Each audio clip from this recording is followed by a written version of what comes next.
زمین دے دی، مدرسہ بنا، قیامت تک مدرسہ بنا رہے گا، قیامت تک اس کا ثواب آپ کو ملتا رہے گا. یہ عبداللہ نہیں، زبان عبداللہ کی ہے، فرمان جناب محمد رسول اللہ صلی اللہ علیہ وسلم کا. میرے بھائیوں، ضرورت ہے اس کا. آپ سمجھتے ہیں کہ نہیں جناب دنیا کے اندر بڑے بڑے طاقتور ہیں، بڑی بڑی مسلم ممالک ہماری مدد کے لیے، کوئی نہیں آئے گا. سن لیجیے، آپ کو اٹھنا ہوگا مدارس کی آبیاری کے لیے. 1303 مدرسے بند کیے گئے آسام میں. میری حاضری ہے نومبر میں، کہا کہ مولانا جلسہ کرنا چاہتا ہوں، یہاں پر پیسوں کی ضرورت ہے. ہم نے کہا مدرسہ تو بند ہو گیا. بولا نہیں، 2.5 ایکڑ مدرسے کے نام پر زمین رجسٹری ہوگی، اس کے بعد پھر کم سے کم 10 مدرسین کے لیے مکان ہونا ہے، اور 50 بچے باہر کے مدرسے میں مقیم ہوں گے. یہ شرطیں ہیں کہ ڈاکومنٹس ہم ان کو پرووائڈ کرائیں گے وہاں کے سی ایم صاحب کو، چیف منسٹر صاحب کو، تو تبھی وہ ہم کو اجازت دے گا. اور ہم تو 1.5 ایکڑ زمین کا انتظام کر چکے ہیں. 1 ایکڑ زمین کے لیے پیسے گھٹ رہے تھے، جس کی وجہ سے ہم نے یہ جلسہ کیا. 1303 مدرسے بند کیے گئے. اتر پردیش میں 23,500 مدرسوں کے اوپر بندش کی بات کی گئی. یہ جاہلی ان پر لوگ آپ کے مدرسوں کو، آپ کے مسجد کو دیکھنا نہیں چاہتے. کسی پر بھروسہ مت کیجیے، اللہ کی ذات پر بھروسہ کر کے اپنے جیب خاص پر اپنی ایمانی طاقت کو مضبوط کر کے باہر نکالیے اور کہیے کہ مدرسہ آپ کو آپ کی شریعت بھی اجازت دیتی ہے اور بھارت کا سنویدھان بھی اجازت دیتا. جو جاہل مدرسوں کو بند کرنا چاہتے وہ تاریخ نہیں جانتے. بھارت کے سنویدھان کا آرٹیکل نمبر 30 میں کھلے لفظوں میں لکھا ہوا، all minorities whether based on religion shall have the right to establish and administer educational institutions of their choice. اپنی مرضی سے بھارت کا مسلمان اور بھارت کا دلت مدرسہ بنا سکتا ہے، اپنے قرآن کی تعلیم دے سکتا ہے، اور اپنے ٹوپی داڑھی کے فضیلت کو بیان کر سکتا ہے، اور اپنی زبان کی حفاظت کے لیے تعلیم دے سکتا ہے. بھارت کا سنویدھان جب اجازت دیتا ہے تو تمہارے پیٹ میں کیوں درد ہوتا؟ اور اگر تمہارے پیٹ میں درد ہے تو یاد کرو اس وقت وہ جب انگریز نے اس دیش کو کھوکھلا کیا تھا تو کوئی مائیں کا لال انگریز کے مقابلے کے لیے کھڑے ہونے کے لیے تیار نہیں تھا.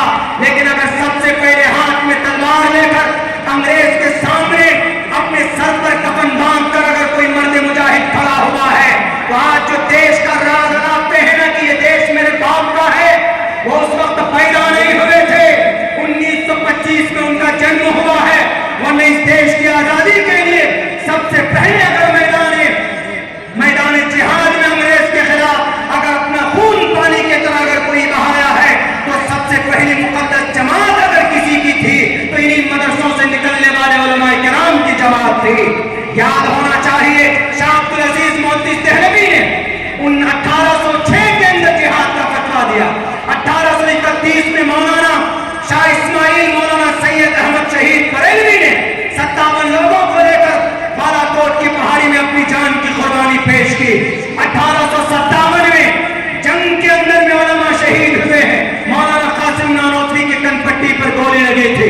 اگر مدرسہ نہ ہوتا شاہ ولی اللہ پیدا نہ ہوتے، شاہ ولی اللہ نہ ہوتے، شاہ عبدالعزیز نہ ہوتا، شاہ عبدالعزیز نہ ہوتے، حاجی امداد اللہ نہ ہوتے، حاجی امداد اللہ نہ ہوتے، قاسم عبدالرشید نہ ہوتے، قاسم نانوتوی نہ ہوتا، دارالعلوم دیوبند نہ ہوتا، دارالعلوم دیوبند نہ ہوتا تو شیخ الہند نہ ہوتا، شیخ الہند نہ ہوتا تو انگریز کے خلاف تحریک ریشمی رومال کو پیدا کرنے والا کوئی یودھا نہ ہوتا.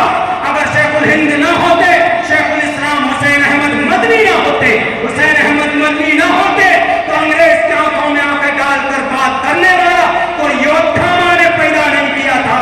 اگر کوئی پیدا کیا تھا تو انہی مدرسوں نے پیدا کیا تھا جن کو آج ہم شک کی نگاہ سے دیکھتے ہیں. نعرے تکبیر، نعرے تکبیر.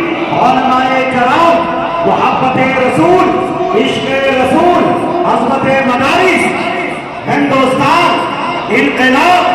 سبحان اللہ، سبحان اللہ. میں بھائیوں مختصراً یہی کہنا چاہتا ہوں کہ ان مدرسوں کی تعمیر و ترقی کے لیے دن رات ایک کر دیجیے، اس لیے کہ ہمارے اکابرین کا یہ طریقہ رہا ہے۔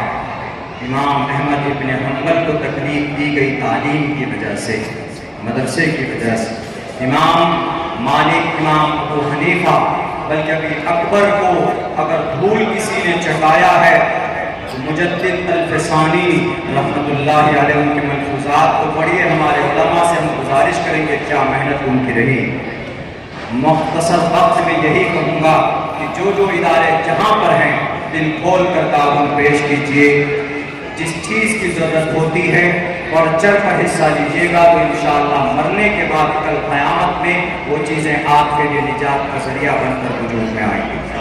اسی لیے ہمیں کبھی امید ہے کہ حضرت مولانا حافظ محمد اعظم علی صاحب، جنہوں نے ابھی کئی بچوں کے سر پر دستار فضیلت، جن کی محنت ان کی ٹیم کی محنت سے ہے، ہمیں کبھی امید ہے کہ اگلے دنوں کے اندر زمین کی خریداری کا کچھ نظم ان کا بنا ہے، آپ لوگ دامے دن میں جس اعتبار سے وہ تعاون پیش کیجیے، آپ کا جس حیثیت سے، جس اعتبار سے آپ کی مدد ہوگی، اللہ اسی اعتبار سے آپ کو اجر عطا فرمائے گا۔ میرے بھائیوں، جن لوگوں کا کوئی وعدہ نہیں ہے، جن کی نیک اور پُنیہ کام کو وہ لوگ بڑھ چڑھ کر حصہ لے رہے ہیں، اور ہم لوگوں کے اوپر اجر ہے، وعدہ ہے، مرنے کے بعد اللہ دگنا بڑھا کر دے گا، اس دنیا میں بھی دے گا، ہم لوگ پھر بھی اس حد تک اس حق کے مطابق حصہ نہیں لیتے ہیں۔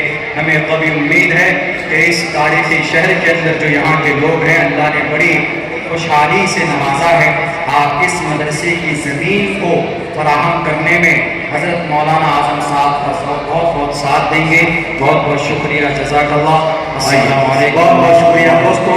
جناب حضرت مولانا عبداللہ سالم چترویدی کے ہاتھوں تمام بچوں کو گلدستہ دیا جا رہا ہے۔ میں انتظامیہ سے گزارش کر رہا ہوں کہ وہ جلد پیش کر دیں، اور جناب حضرت مولانا جوادی صاحب سے گزارش ہے وہ تشریف مائک پہ لائے اور لوگوں کا شکریہ ادا کریں، اور ان کے بعد خانوں کا جو نظم ہے اس کے بعد یہ جلسے کو ختم نہیں بلکہ آئندہ سالوں کے لیے ملتوی کریں۔ السلام علیکم ورحمۃ اللہ وبرکاتہ۔ آپ حضرات دور دراز سے ہمارے چھوٹی سے حدیث دعوت پر تشریف لائے، اللہ تبارک و تعالیٰ آپ حضرات کو جزائے خیر عطا فرمائیں۔ ہم بے حد دل سے آپ حضرات کا شکریہ ادا کرتے ہیں، ممنون ہیں، مشکور